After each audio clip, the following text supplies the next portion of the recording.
तो दोस्तों आज हो गया 21 अगस्त 2022। यूपी समेत देश दुनिया की सभी ताज़ा बड़ी खबरें लेकर आए सिर्फ आपके लिए। चलिए फावर खबर शुरू करते हैं। उससे पहले चैनल को अब तक सब्सक्राइब ना किया हो तो फावर चैनल को सब्सक्राइब कर दें, लाइक कर दें, शेयर कर दें ताकि इसी तरह खबर आप हर रोज देख सकें। चलिए शुरू करते हैं आज की पहली बड़ी खबर। जम्मू कश्मीर की पूर्व मुख्यमंत्री और पीडीपी मुखिया महबूबा मुफ्ती ने एक बार फिर विपक्षी एकता की गुहार लगाई है। इसके साथ ही उन्होंने एक्साइज पॉलिसी स्कीम पर आम आदमी पार्टी के खिलाफ प्रदर्शन करने के लिए कांग्रेस को खरी खोटी सुनाई है।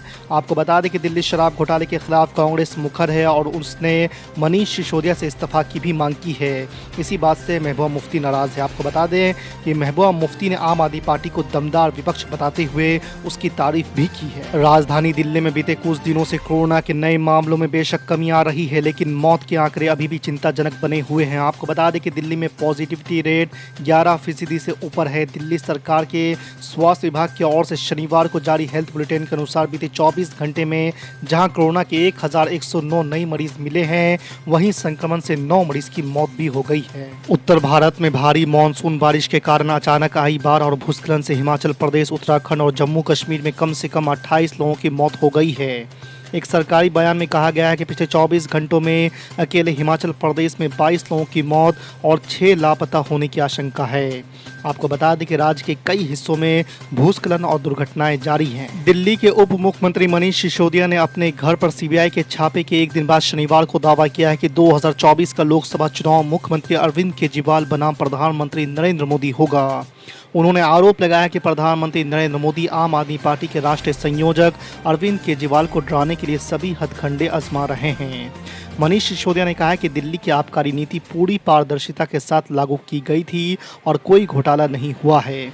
उन्होंने कहा कि ये लोग अरविंद केजरीवाल को रोकना चाहते हैं। अमेरिका के अंतर्राष्ट्रीय धार्मिक स्वतंत्रता आयोग ने गुजरात के बिल्किस बानो दुष्कर्म मामले में 11 दोषियों की समय से पहले रिहाई के फैसले पर कड़ा एतराज़ जताया है। इसके साथ ही साथ आयोग ने दोषियों की समय पूर्व रिहाई को अनुचित करार दिया है। आपको बता दें कि गुजरात सरकार ने इसी महीने 11 आरोपियों को रिहा कर दिया है। सरकार ने रिहाई को अपनी क्षमा नीति का हिस्सा बताया है। नोएडा के ग्रैंड ओमेक सोसाइटी में 5 अगस्त को एक महिला से बदसलूकी प्रकरण में गिरफ्तार श्रीकांत त्यागी के मामले में गौतम बुद्ध नगर के सांसद डॉक्टर महेश शर्मा के खिलाफ त्यागी समाज 21 अगस्त यानी आज नोएडा में महापंचायत करने वाला है। आपको बता दें कि त्यागी समाज की ओर से रविवार को नोएडा में होने वाली महापंचायत को लेकर तैयारियां तेज कर दी गई है।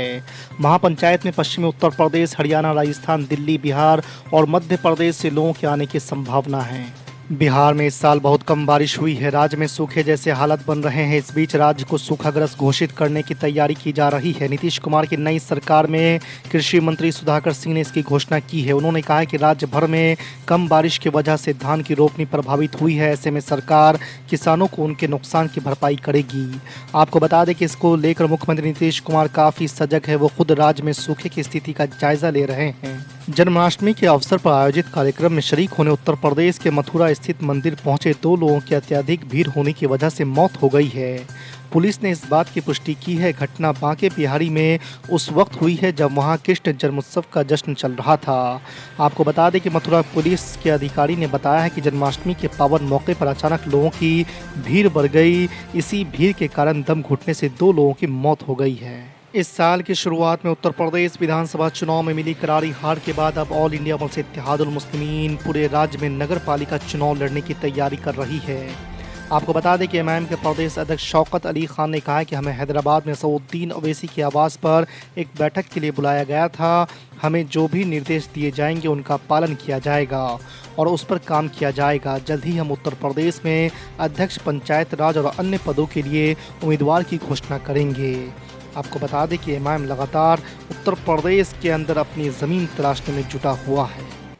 बढ़ती महंगाई से रिजर्व बैंक के गवर्नर शक्तिकांत दास भी परेशान है। उन्होंने महंगाई को अस्वीकार्य और असंतोषजनक बताया है। असल में रिजर्व बैंक द्वारा शुक्रवार को मौद्रिक नीति समिति यानी कि एमपीसी की बैठक का ब्यौरा जारी किया गया।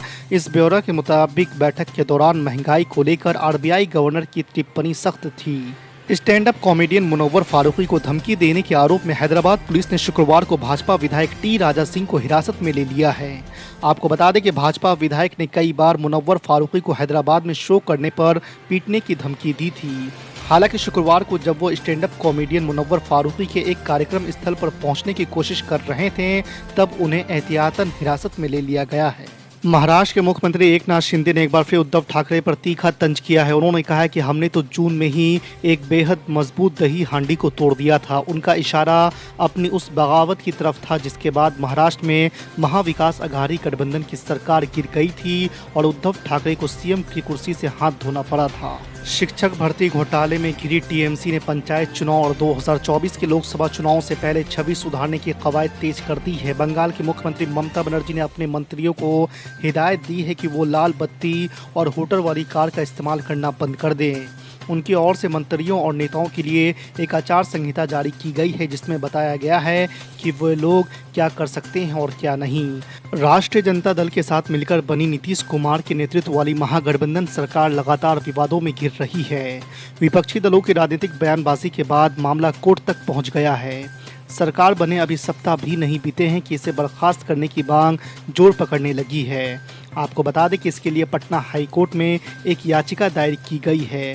वादी ने कोर्ट से मांग किया है कि असंवैधानिक तरीके से बनी इस सरकार को बर्खास्त कर दिया जाए। दिल्ली के बाद पंजाब की सत्ता पर काबिज होने के साथ ही अरविंद केजरीवाल यूपी पर फोकस कर रहे हैं। अब 2024 के लोकसभा चुनाव को लेकर पार्टी अपनी पूरी ताकत झोंकने जा रही है। शुक्रवार को आम आदमी पार्टी के यूपी प्रभारी और राज्यसभा सांसद संजय सिंह ने दावा किया है कि 2024 में यूपी में बीजेपी बनाम आप होगा।